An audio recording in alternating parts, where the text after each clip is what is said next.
किस किस को मंडे का इंतजार रहता है? सुपर बडी और मिस एम को तो मंडे का बहुत इंतजार रहता है, क्योंकि हर मंडे यानी कि सोमवार को वो लेकर आते हैं अपने नन्हे मुन्ने दोस्तों के लिए एक नया थीम। और इस बार का हमारा थीम है प्लांट्स। आज का हमारा एपिसोड 1, जिसमें हम लोग बातचीत करेंगे कि प्लांट्स क्या हमें सिर्फ खाने के लिए ही सामग्री देते हैं या इनका हमारी लाइफ में कुछ और भी इम्पोर्टेंट रोल है। और हम ये भी जानेंगे कि क्या ह्यूमंस यानी कि इंसान ही इनसे सपोर्ट हासिल करते हैं या फिर एनिमल्स, इंसेक्ट्स और बर्ड्स, इनकी जिंदगी में भी प्लांट्स क्या रोल प्ले करते हैं। तो आइए बिना किसी देर के हम लोग शुरू करते हैं आज का एपिसोड। तो दोस्तों, एपिसोड शुरू करने से पहले आइए हम आपको बता दें कि हम किस लोकेशन पे हैं। आज की लोकेशन थोड़ी अलग है। आज सुपर बडी और मिस एम की फैमिली यानी कि उनके बच्चे और हस्बैंड अपने फार्म हाउस पे गए हैं और वहाँ कुछ पकी हुई सब्जियां जो कि उन्होंने अपने किचन गार्डन में लगाई हैं बीन रहे हैं। और देखिए, ये लोग कुछ टमाटर इकट्ठा कर रहे हैं और जिन्हें देखकर सुपर बडी कहते हैं, अरे वाह, कितनी तरोताजा लग रही हैं ये सब्जियां मिस एम। क्या हम इन पके हुए टमाटरों से टोमेटो सॉस बना सकते हैं? मिस एम कहती हैं, हाँ, क्यों नहीं बना सकते हैं। और सुपर बडी, तुम जानते हो, इसी को सही मायनों में कहा जाता है अपने फार्म से टेबल यानी कि खेत से खाने की मेज तक घर की सब्जियां लेके आना। इससे बेहतर तो कुछ भी नहीं हो सकता। हाँ, बिल्कुल सही कहा मिस एम आपने। और मैं तो ये कहूँगा कि इन सब सब्जियों को पकाकर इस बड़े पेड़ की छाया में बैठकर खाने से बढ़िया तो और कुछ हो ही नहीं सकता। मिस एम देखिए, ये सिर्फ हम ही नहीं हैं जो फार्म टू टेबल का लुत्फ उठा रहे हैं। यहाँ देखिए कितने सारे जानवर, पक्षी यानी कि बेनी द बटरफ्लाई भी है जो फार्म टू टेबल का आनंद ले रहे हैं। देखिए, सब कुछ ना कुछ इन पेड़ों से लेकर खा रहे हैं।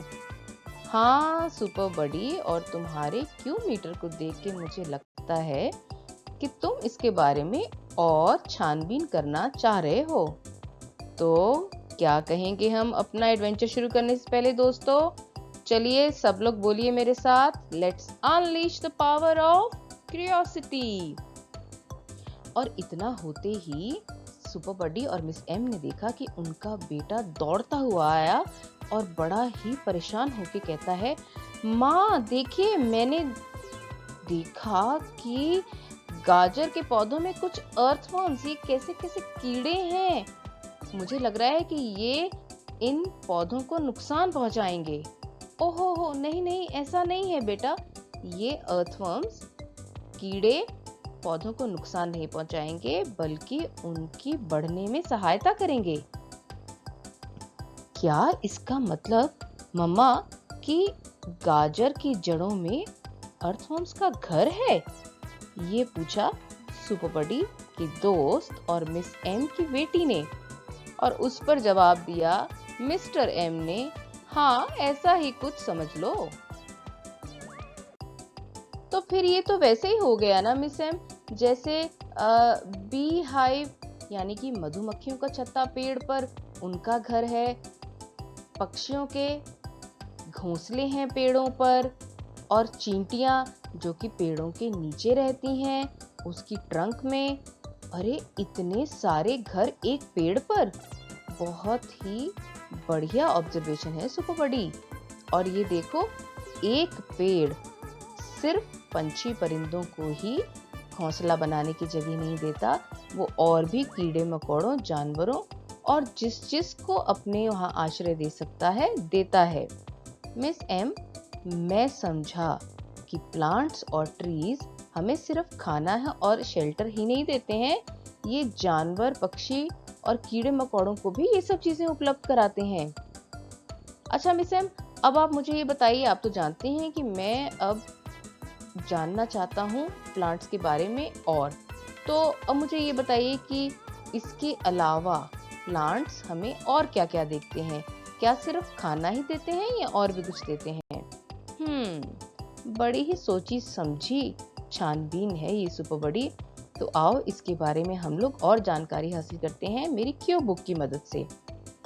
तो मिस एम बताइए ना क्यू बुक क्या कह रही है। क्यू बुक में देखिए ये क्या है, ये इंसानों ने घर बनाए हैं पेड़ के ऊपर। वाह, ये तो बहुत ही रोमांचक है। हाँ सुपर बडी, इससे पहले जब हम लोगों के पास कंक्रीट नहीं था घर बनाने के लिए, तो हम नेचुरल यानी कि प्राकृतिक मटेरियल से ही घर बनाते थे, जैसे कि मिट्टी, घास फूस, सूखी पत्ते, टहनियाँ और लकड़ी। अच्छा, लकड़ी से लोग घर भी बनाते हैं मिस एम? मैं तो सोचता था कि लकड़ी से सिर्फ मेज, कुर्सी और बिस्तर ही बनते हैं। मैंने तो लकड़ी और भी जगह देखी है सुपर बड़ी। देखो जैसे कि मेरी टॉय कार्स हैं, हमारे ब्लॉक्स हैं जिनसे हम खेलते हैं, पेंसिल्स, और मेरा चेस सेट भी तो लकड़ी से ही बना है। खिलौने, बक्से, ओह मेरी केनल, ये कैसे भूल गया मैं, वो भी तो लकड़ी की ही बनी है मिस एम। तो मैं देख रहा हूँ कि प्लांट्स और ट्रीज तो हमारी लाइफ में हर जगह मौजूद हैं। जब बातचीत यहाँ पहुँच गई है तो दोस्तों मैं ये भी बताना चाहूँगा कि मेडिसिन्स और हर्ब्स भी हमें प्लांट से मिलती हैं, यानी कि बहुत सारी दवाइयाँ और जड़ी बूटियाँ भी हमें पेड़ पौधे उपलब्ध कराते हैं। मिस एम, ये तो एक बहुत ही शानदार लिस्ट बन गई। हमें पेड़ों और पौधों से मिलता है खाना, आश्रय, फर्नीचर, दवाइयाँ। इतनी लंबी लिस्ट, क्या बात है। हम बहुत शुक्रगुजार हैं पेड़ों और पौधों के सुपर बडी, और हम एक से ज्यादा तरीके में अपना थैंक यू उनको बोल सकते हैं। हाँ मिस एम, जैसे कि मुझे लगता है कि एक तरीका उनको थैंक कहने का है और ज्यादा पेड़ पौधे लगाने से और उनको नाम देने से। जैसे कि अगर हम एक आम का पेड़ लगाते हैं तो उसका नाम रख सकते हैं सुपर बडी का आम का पेड़। अरे ये तो बहुत ही संवेदनशील आइडिया है सुपर बडी। अच्छा ये बताओ, तुम अपना सबसे पहला प्लांट कहाँ लगाना चाहोगे? वैसे हम लगा तो हम कहीं भी सकते हैं, जैसे कि एक गमले में, अपनी बालकनी में, पार्क में, और या फिर अपने घर के बाहर की जगह में। हाँ बिल्कुल, मैं तुमसे सहमत हूँ, लेकिन इस बार मैं अपना पौधा लगाना चाहता हूँ एक पुरानी प्लास्टिक की बोतल को रिसाइकिल करके, जिससे कि हमारे वातावरण को भी मदद मिलेगी। हम भी लगाएंगे सुपर बडी तुम्हारे साथ। चलो लेकर आते हैं सारा मटेरियल। मिस एम, अगर आप कहें तो ये हम लोग अपने आप से बनाएं बिना आपकी मदद के? हाँ हाँ सुपर बडी, क्यों नहीं। हमें चाहिए प्लास्टिक बॉटल्स, थोड़ी सी मिट्टी और बीज। देखिए दोस्तों, यहाँ पे तरीका दर्शाया गया है जिससे कि आप प्लास्टिक बॉटल से एक छोटा सा गमला बना सकते हैं, और जब वो बनकर तैयार हो जाएगा तो ऐसा लगेगा। देखिए मैंने तो अपना गमला तैयार कर लिया है, और इस तरीके से मैं पेड़ पौधों को शुक्रिया कह रहा हूँ। अब आपका क्या, आपकी बारी है। आप भी उठिए, अपने मम्मी पापा को साथ लीजिए और बनाइए ये प्लास्टिक की बोतल का गमला, और खुश हो जाएगा आपका क्यूमीटर, जैसे कि मेरा क्यूमीटर खुश हो गया है हाई लेवल पे जाके। Thank you miss M, thank you दोस्तों। मिलते हैं कल एक नए एपिसोड के साथ। एपिसोड देखने के बाद केयर गिवर लर्नर के साथ आसपास देखें और ऑब्जर्व करें, और एक लिस्ट बनाएं उन चीज़ों की जो हमें पौधों और पेड़ों से मिलती है। और क्या आप ये जानते हैं कि सबसे क्रिटिकल लाइफ सपोर्ट प्लांट्स और ट्रीज हमें क्या प्रोवाइड करते हैं? जी हाँ, ऑक्सीजन। अगर ऑक्सीजन ना हो तो इस धरती पर कोई भी प्राणी जीवित नहीं रह सकता। ऐसे और एपिसोड्स के लिए सब्सक्राइब करिए हमारे चैनल और विजिट करें हमारी वेबसाइट www.superbuddy.in। धन्यवाद।